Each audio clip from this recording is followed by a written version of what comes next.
Unlucky diesels. Every Halloween on Little Western, it's tradition that Donald and Douglas tell Halloween stories, ranging from tales like dark nights, lairs, castles, lochs, and anything spooky from Scotland. However, this year... said Bernard, can you probably tell us something different for this Halloween? Yes, agreed Doug.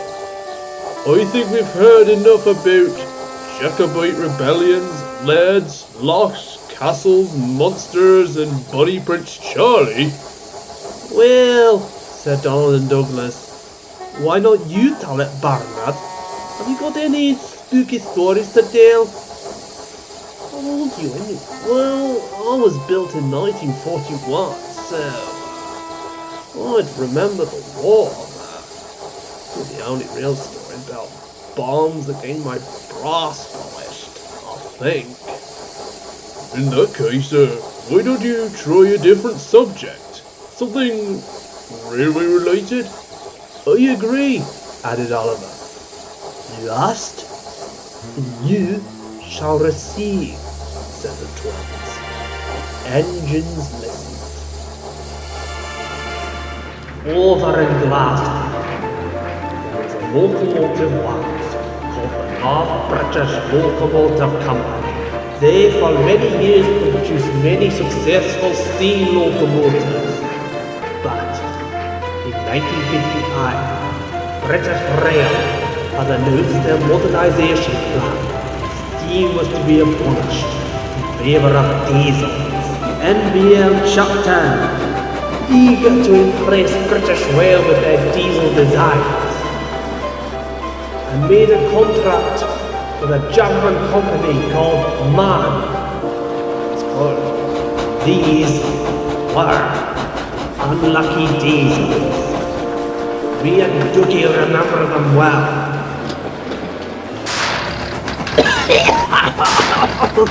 Damn it! I can't move! Hey! What's happened? You've blown a fuse? No, I'm overrated. Can you pull me back to the shed? I'd rather leave you there. Hey, that's not fair. Move me!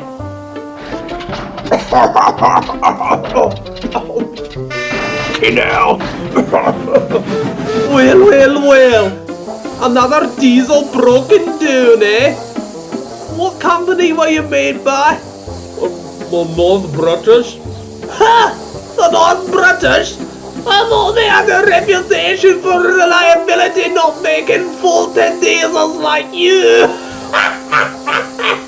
It's not funny. Get me to the shed. But that was just before me and Doogie went to Sodor.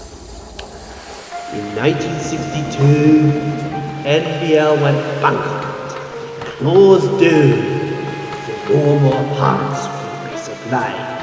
No one really knows. Either those dealers were unlucky, cursed, jinxed, or even doomed from the beginning. Chronically broke down, or unreliable. Crews were reluctant to take the moot, preferring the other diesels in the depot or even the steam engines, leaving the North British locos to rust. Eventually, the odds failed when British Rail withdrew them because they were too much hassle for them. They were sent to the scrapyard. Amongst the steam engines they were made to replace. They too succumbed to the same fate as the steam engines. No one really knows why. Either by malevolence, pure bad luck, diesels of the North British will forever be known as the unlucky diesels.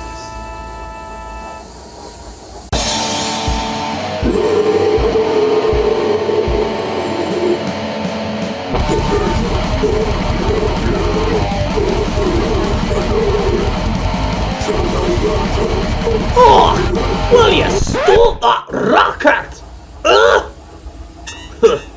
Death metal! Rubbish! Ooh, that was quite a story. Nice to hear something railway related. I agree, added Bernard, but Oliver wasn't so sure. I hope the unlucky diesels aren't real. While the rest fell asleep, Oliver kept awake, thinking about the unlucky diesels. The next morning, Oliver saw Bernard at Hulltraw Station.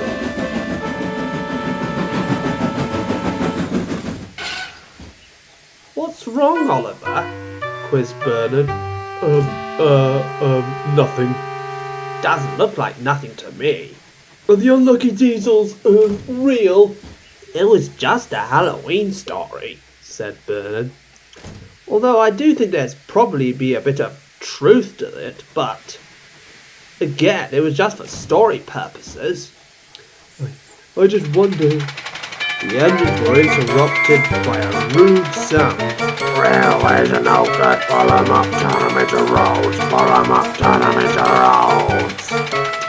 Who is that? Demanded Bernard. Oh, never mind him. That's George the steamroller. He's always rude, ranting on about railways. Railways are no good, pull 'em up, turn 'em into roads. Railways go themselves. Yeah! I would like to meet him any day, said Bernard, and he puffed away.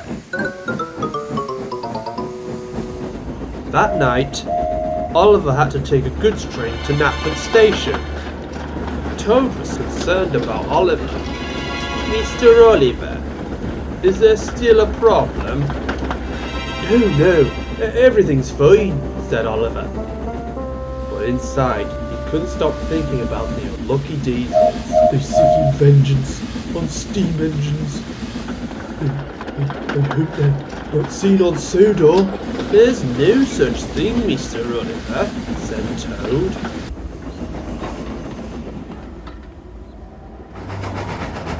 Then, Oliver reached Knapford Station. I haven't had any encounters with any unlucky diesels, he said confidently. What are you on about? Said a workman. Oh, nothing. But then, a horn filled the air. Oliver felt a chill through his boiler. That's not any horn that I've ever heard before. Who would that be? And then, the beating sound of a diesel engine filled the air.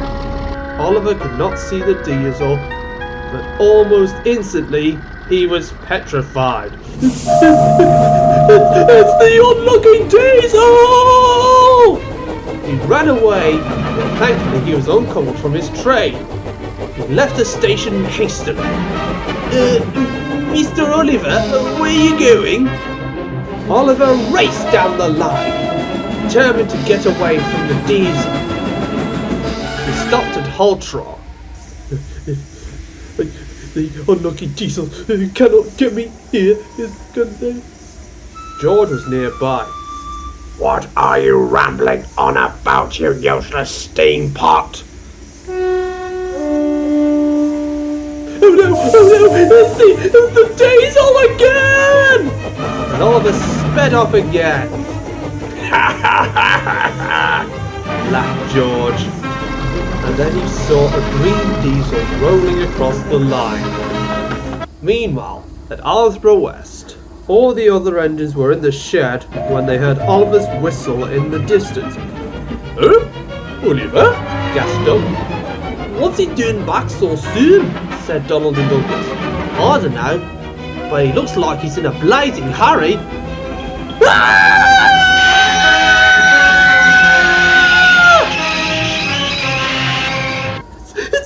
It's the unlucky diesels!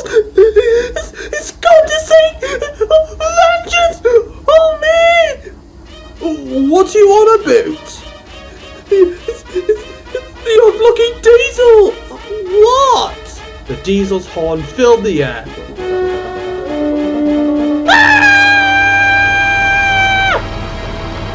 don't think that's the unlucky diesel, said Bernard. That sounds more like a Sulzer engine to me. A green diesel pulled into Arlesburgh West. Oliver opened his eyes. Don't be so daft, said Bernard. That is a Sulzer Type 2. What's all this going on? Demanded the diesel. Bernard? Samantha? You two knew each other? Yes. That's Samantha. She was a frequent visitor to our colliery. What are you doing on Sodor? I would say the same about you, but you go first, Bernard. Bernard explained how he got purchased by the Fat Controller after his colliery closed. And how did you get here, Samantha? Well, said Samantha, I ran away to Sodor because I was due to be withdrawn. I didn't want to be withdrawn. I didn't want to be scrapped. So I ran away to Sodor because I knew I would be safe here. Then I ran out of fuel. But thankfully, I was purchased by Dr Arnold Legg, president of the Sodor Railway Society. Right. And so, why might you be here? I'm here to collect ballast for the Railway Museum. Dr Legg requested it from the Fat Controller and the Small Controller. The Arlesdale engines had their ballast ready for Samantha. So, you're not the unlucky diesel, are you? What do you mean by the unlucky diesel? Queried Samantha. Donald and Douglas looked at each other, And they admitted what they told Oliver. Samantha laughed. You're only really telling the half-truth, she laughed. I had a driver from the Scottish region who worked with those diesels. Those diesels were made by the North British Locomotive Company, but they had their engines built on license from Maschinenfabrik Augsburg Nürnberg, better known as MAN. The main issue, according to my driver, was measurements, because over in Germany they use metric system, and over here they use the imperial system. So the reason for their unreliability was because they were lost in translation, as well as the MBL's inexperience in making diesel locomotives and electrics for that matter. Donald and Douglas looked embarrassed. Yeah, we knew that. We admit that was a bit exaggerated. And by the way, what would have happened if you had been withdrawn? I would have ended up with the pilot Vic Berry, said Samantha. That's probably what made me scared. Then another whistle filled the air. It was Percy. Is someone looking for a break, Van? Then Oliver saw Toad. Oh, Toad! I'm sorry for leaving you behind. That's alright, Mr. Oliver. Mr. Percy brought me back. Besides, he needed help with this tanker here. You are a useless crappy caterpillar. The tanker was called O'Krappenschmidt, and it did not look nice. I want to get away from this crappy place. Now. Shut up, said Percy. You are a bunch of useless crappy steam engines. Or I'll give you what for. Everybody laughed. Then Samantha went to collect her ballast. The next morning, Toad could not get over it. Fancy you, Mr. Oliver, being scared of Miss Samantha, thinking that she was the unlucky diesel? Oliver said nothing. But then he saw Samantha later at Natfield Station. So, you're not unlucky, are you? Oh no, replied Samantha. Far from it. If anything, I'm fortunate to be preserved by the Sodor Railway Society. They have plans for me in the future, and I look forward to seeing what they are. And you're fortunate to be on this safe railway. Oliver smiled. He also saw Samantha smile. I knew that she wasn't unlucky. She was lucky for being safe, and also he was safe for being on Sunday.